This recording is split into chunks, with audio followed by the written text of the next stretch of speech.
Welcome to Geological Shop Talk.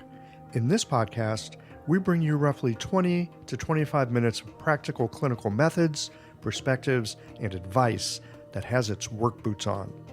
Listen in for clinical gems that you can begin to investigate the next time that you walk into clinic. Additionally, visit the show notes page for supporting materials from this week's guest on Shop Talk. All right, friends, roll up your sleeves. Let's get to work.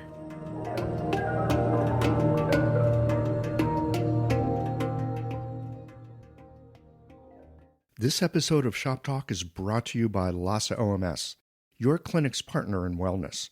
Later in the show, listen for a special offer from LASA to help you with all the transitions your patients face. The information shared on this podcast is for educational purposes only and is not intended as medical advice. Always consult a qualified licensed healthcare professional before making any decisions about your health or treatment. The host and guests are not responsible for any actions taken based on the content of this podcast. Hi there, Michelle Grasek here, founder of Acupuncture Marketing School. This week, we're talking about new perspectives on marketing to help you approach your marketing with enthusiasm and consistency so you can get more visible in your community and help more patients. If you feel resistant to putting yourself or your business out there with marketing, or if you can't seem to truly be consistent with your marketing, then this Shop Talk is for you. I find that for many of my marketing students and clients, there are some pretty common negative thought patterns about marketing that prevent them from getting started with marketing or from doing it with consistency and confidence. And this really matters because consistency and repetition are completely necessary for successful marketing. You have to keep showing up and sharing your message with your community so that people eventually trust you enough to make an appointment. And if you feel gross about marketing, or if you're worried about coming across as pushy or salesy, then naturally you are much less likely to do it or to be consistent. But marketing absolutely does not have to feel gross. And remember the idea that you can't help people if they don't know your practice exists. So let's dive into these easy frame shifts to help you think about marketing in some new and refreshing ways so you can have a greater impact on your community.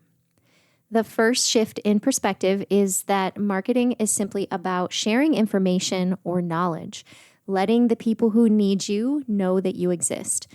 In marketing, you're typically letting people know two things, or two big things, that acupuncture can help them and that your practice conveniently exists in their community so they can come see you. And then what they do with that information is up to them, and more on that later. So think of this perspective as expanding people's awareness of their healthcare options so that they have all the information they need to make an informed choice for their personal health and wellness. For example, I have celiac disease, and I'm so grateful for the discovery many, many years ago that acupuncture helps manage my symptoms.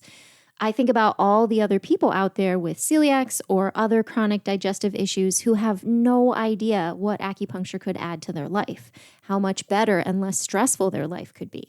So whenever I'm marketing for my own practice with a focus on digestion, I'm thinking about that, about reaching those people so that at the very least, they know they have an option like acupuncture that has minimal side effects and that could positively impact their daily life.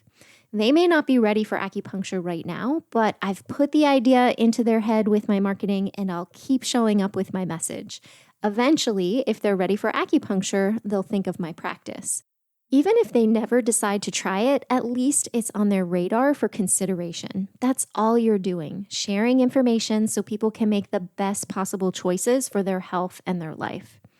The second big shift is to start thinking about your marketing as an experiment.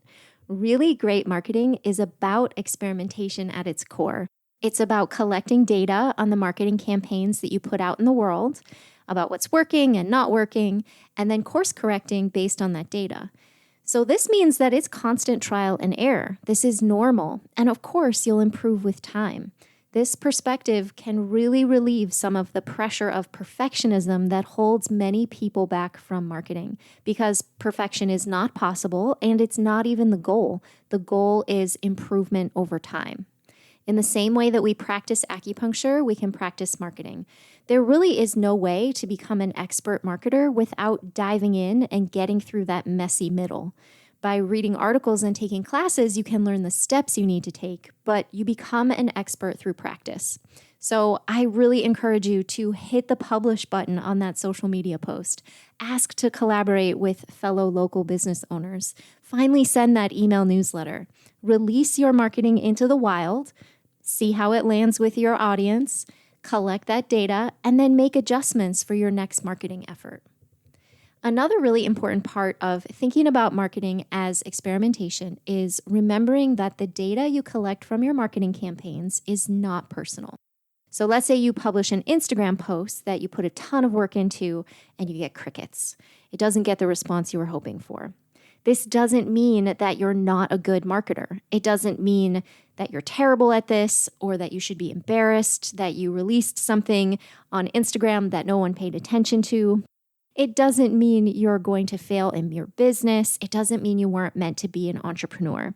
And I know from working with so many acupuncturists on their marketing that these kinds of catastrophizing thoughts are really common. We launch one marketing campaign that doesn't go well, and instantly we aren't meant to be business owners, or we feel like marketing is stupid and stressful and doesn't actually work. We decide it will never work for us, or we develop a fear of trying again. We have all been there, which is great because it means we're not alone, but that doesn't make any of those thoughts true. A failed marketing campaign is simply data. It is not personal. It's feedback, so you can say in the future, when I have a similar promotion, I will do X, Y, or Z differently. Maybe I'll send a different kind of email or record a video, or maybe I'll survey my audience and ask them what kind of content they want to see. But let yourself be liberated by the concept that marketing is meant to be an experiment, and failure is a natural part of experimentation that allows us to improve. Perspective number 3 is a simple but effective frame shift for many people. Think of marketing as investing. Now, my favorite kinds of marketing are the ones that are free or low cost, but I do find that free or low cost marketing requires a little more time and energy. However, I think these tend to be the types of marketing that have staying power, meaning they continue to benefit your business over the long term because they help you create a strong brand and they establish you as an expert resource in your community. For example, writing blog posts, establishing a consistent brand on social media, working on the SEO for your website, collecting reviews and testimonials, reaching out to collaborate with other business owners.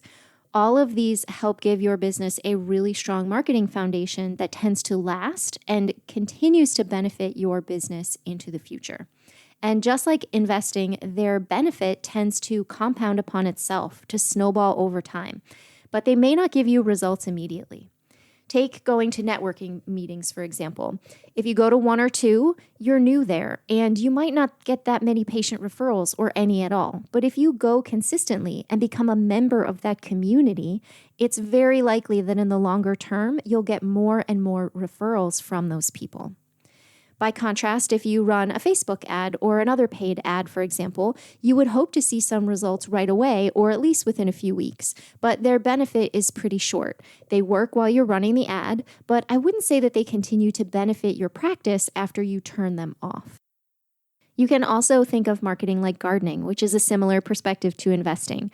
Now, I have a black thumb. I kill plants almost effortlessly. It's really sad. But if this perspective resonates with you more than investing, then run with it. The idea is the same. You plant the seeds now, you tend to them, and you water them. You don't abandon them or forget about them like I do. And then you sow the rewards later on when they've had time to mature. The point here, of course, is that you're putting in the work, so don't give up. If you find that you're mostly focused on marketing with longer-term growth strategies and you need more patience ASAP, then you can shift your focus to something more short-term like ads. But having the understanding of which type of marketing you are doing, long-term or short-term, for which kind of outcome is really important so that you don't give up on a good thing that may simply just need more time. All right, so there are our 3 marketing shifts. Marketing is about sharing information so people can make informed healthcare decisions. Marketing is about experimentation to take the pressure off and give you room to fail and improve.